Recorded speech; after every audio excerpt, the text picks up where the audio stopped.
Tahimik ang kagubatan habang naglalakad ang isang matandang lalaki na may puting buhok at gintong baluti. Dahan-dahan itong lumapit sa harap nina Zuo Fan at Xiao Ning. Seryoso ang mukha nito habang nakatitig. Sa isip ni Zuo Fan, kalmado siyang nag-isip. Tumingin siya ng diretso at nagsalita. Tinanong niya kung ikaw ba ang pinuno ng pamilya Zhu. Dagdag pa niya, si Zhu Yanlong. Nanatiling nakayakap si Xiao Ning sa balabal ni Zuo Fan at nanginginig. Tumingin ang matanda at ngumiti ng bahagya.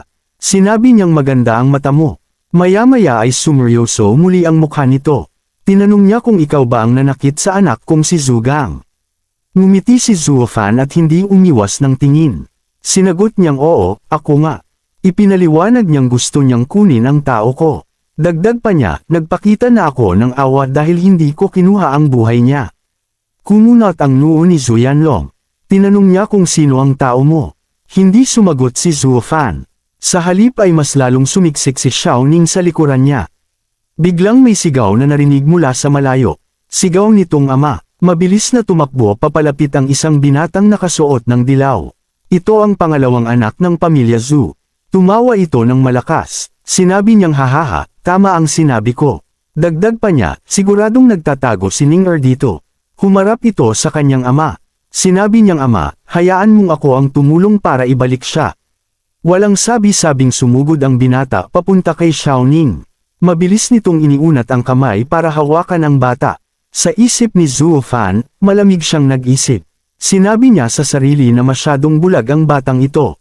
Dagdag pa niya, hindi niya alam na mas malakas ako kaysa sa kanya. Sa isang iglap, hinawakan ni Zuo Fan sa leeg ang binata. Napasigaw ito at hindi makahinga. Nagalit si Zhu Yanlong at sumigaw. Tinanong niya kung anong gusto mong gawin. Tiningnan ni Zuo Fan ang hawak niya. Mahinahon itong sinabi na nasa ikalimang antas ng Qi Gathering Realm. Dagdag pa niya, marahil ito ang pangalawa mong anak. Si Zhu Lin. Nang inagsagalit si Zhu Yanlong. Sumigaw ito ng malakas. Utos nitong pakawalan mo siya. Nagbanta ito at sinabi, kung hindi, hindi kita palalampasan. Ngumiti si Zuo Fan. Sinabi niyang kahit pakawalan ko siya. Dagdag pa niya, hindi mo pa rin ako palalampasan. Humarap si Zuo Fan at seryosong nagsalita. Tinawag niyang Ginoong Zhu. Sinabi niyang kahit anong problema mo kay Xiao Ning. Idineklara niyang isa na siya sa mga tao ko ngayon. Tumingin siya ng diretso. Sinabi niyang sana ay tumigil ka na rito. Tahimik ang paligid. Pagkatapos ay malamig nitong idinagdag. Kung hindi, biglang hinigpitan ni Zuo Fan ang hawak sa leeg ni Zhu Lin. Napasigaw sa sakit ang binata at napaiyak. Idineklara ni Zuo Fan na kailangan mong pulutin ang bangkay ng anak mo. Biglang may kamay na humawak sa braso ni Zuo Fan.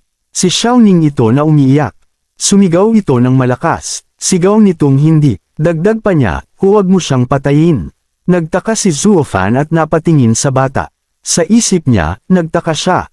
Sinabi niya sa sarili na ang batang ito, may problema yata sa ulo.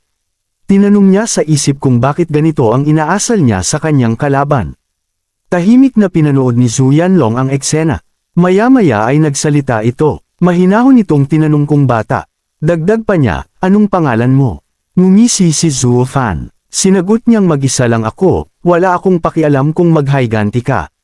Tumingin siya ng diretso. Idineklara niyang hindi ako natatakot sabihin sa'yo.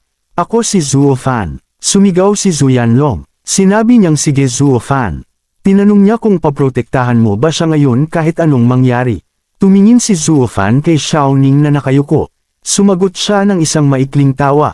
Sinabi niyang, ha! Idineklara niyang siya ay tao ko, at natural lang na panindigan ko siya hanggang dulo. Tumango si Zhu Yanlong. Sinabi niyang sige, magpustahan tayo.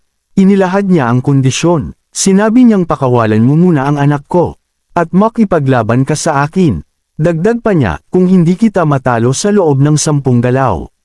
Idineklara niyang hindi na kita hahabulin pa. Tinanong niya kung anong sa tingin mo. Ngumiti si Zuo Fan at sumagot. Sinabi niyang sige. Binitiwan niya si Zhu Lin at itinapon ito sa gilid. Bumagsak ang binata sa lupa at umuubo. Tumingin si Zhu Yanlong at nagtanong. Sinabi niyang mabuti, pero hindi ka ba natatakot na hindi ko tutuperin ang pangako ko? Ngumiti si Zuo Fan at sumagot. Sinabi niyang kung gusto ko siyang patayin. Kahit ikaw ay hindi makakapigil sa akin.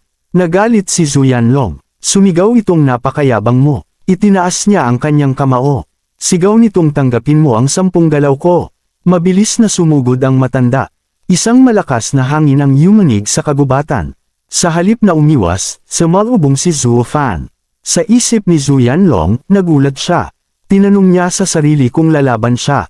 Nagtaka ito at sinabi sa isip. Bakit hindi na lang dumpensa ang batang ito? Bakit? Isang pulang liwanag ang kumislap mula sa kamay ni Zhuo Fan. Lumitaw ang isang lumulutang na sandata na kulay lila at pula na may pulang mata. Nakita ito ni Zhu Yanlong at napaatras. Gulat nitong sinabi na 3rd grade spirit weapon. Ngumiti si Zhuo Fan at winasiwas ang sandata. Isang malakas na hiwa ng lilang enerhiya ang tumama kay Zhu Yanlong. Kasabay nito, isang pulang nilalang na parang dugo ang sumugod mula sa kanyang balikat. Sumigaw si Zhu Yanlong sa sakit. Sigaw nitong arg. Mabilis na tumalon si Zhuo Fan sa ere. Hawak ang kanyang spirit weapon, bumulusok siya pababa. Isang malakas na pagsabog ang yumanig sa lupa. Sa huling panel, nakangiti si Zhuo Fan habang nakatingin sa ibaba. Sa isip niya, masaya nitong sinabi na tagumpay.